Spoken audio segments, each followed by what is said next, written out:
What is up, YouTube, and welcome to the first edition of Sports Hall. Today we'll be breaking down the biggest steals of each round in the 2014 NFL Draft, so let's get started.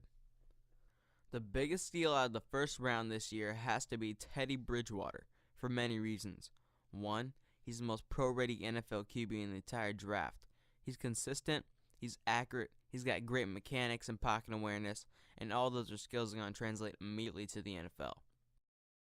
I also like this pick because right away, he's not going to be asked to do too much. He's going to have a lot of weapons around him.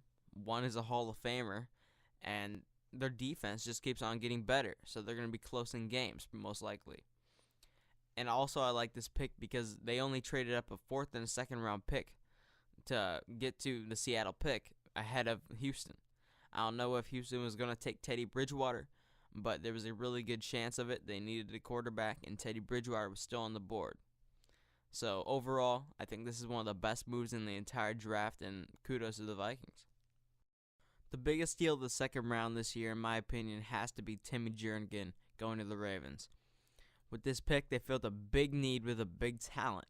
I think Jernigan can come in right away and anchor Baltimore's defense, while at the same time show off his flexibility as an interior D lineman. Overall, I really like the pick. I think he's going to be productive in the NFL. He does need to work on his snap awareness. I know that he gets off the ball sometimes later than the other D linemen, but that's just something that can come with timing and come with good coaching. So overall, great pick. For the biggest steal of the third round this year, we're going right back to Baltimore, this time with safety Terrence Brooks. For me, he may be the best free safety in the entire draft. He's fast, he can come up in the box when needed, and he has the ability to cover like a cornerback because he played cornerback at Florida State for a little bit. He also has long arms that allow him to get off blocks, and one thing that I noticed, though, that he needs to work on is consistently wrapping up. He misses a lot of tackles in open space because he tries to go for the big play and big hit. I think that you just need to take him down the ground, and he'll be a successful player in the NFL. Overall, another great pick. The biggest steal of the fourth round this year has to be a wide receiver out of Clemson. Not Sammy Watkins, but Martavis Bryant. He's a 6'5" wide receiver with an incredible vertical jump and an incredible 40 time for his size. I think he's going to be a great target for Big Ben because Big Ben's finally going to have somebody over 6'2". Yeah, really. Emmanuel Sanders and Antonio Brown were good, but their size was less than ideal. He's finally going to have a big target over the middle he can hit, and also on the outside work Martavis Bryant because of his speed. Overall, I really like this pick, and I think that if he's worked correctly under that Todd Haley offense, he can be a successful wide receiver in the NFL. This next player, picked by the Minnesota Vikings in round 5, may be the biggest steal of the entire draft. David Yankee out of Stanford. Listen, this guy last year was an All-American guard for Stanford. 2 years ago, he was an All-American tackle. His versatility is off the charts. He's compared to Zach Martin at Notre Dame, who went in the first round to Dallas. His upper body strength is a little bit less than desired. He needs to get a little stronger in the offseason, bulk up a little bit, but that's fixable. Fifth round, this value is amazing. He's going to start right away. He's a plug-and-play type player. Adrian Peterson's going to love him as a player, as a run blocker. And Teddy Bridgewater is going to feel safer in that pocket right away. I love what Minnesota's doing in this draft, and another great pick by them.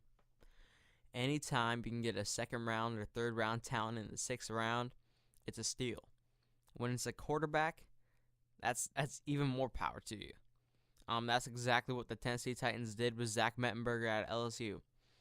The Titans didn't exercise Jake Locker's fifth-year option on his deal, so he could be gone by the next year.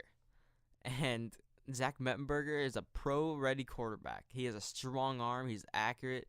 He has good size for the position. He does lack a little bit mobility, but he makes up for it with arm strength and pocket awareness. He has a lot of injury concerns, which is the reason he most likely fell. He tore his ACL, and he underwent surgery in January. He missed out on the combine because of it. He failed his drug test at the combine, which was interesting. I think he had medical papers though to back up that it wasn't illegal. And yeah, I think it's a great pick. He's gonna compete for the starting job right away in training camp and OTAs. And if he doesn't, yeah, he's just gonna sit back for a year and get better. And he could be a starter by year 2. And in the 6th round, that's a steal. The biggest steal of the 7th round has to be Ahmad Dixon, safety out of Baylor. He's an incredibly hard-hitting safety. Sometimes that's his downfall, though. He misses a lot of tackles because he goes for that knockout blow, that hard hit. He also lacks ball skills, and he's undisciplined in a lot of areas. But he reminds me of a Troy Polamalu, Kenny Vaccaro type. He obviously doesn't have their ball skills, but he's a playmaker. He's going to make plays for your team. And sometimes that's going to cost you, but that's just what you're going to have to live with. I don't know if you can change that about him. You can change his traits. But I think that's like a natural thing where he just wants to make that play, and that's how he plays football. So in the 7th round, he can come in maybe in some sub packages. He's in the box safety strictly. And I think that he can turn into a possible starter or a player that gets a lot of playing time. He is limited, though, and that's why I think he fell. But it's a good pick. It's a good value pick for Dallas right here. And there you go, guys. Those were my biggest steals of the 2014 NFL Draft from each round. If you like what you saw and heard, make sure you subscribe. I'm going to be uploading videos frequently. And yeah, see you later, YouTube.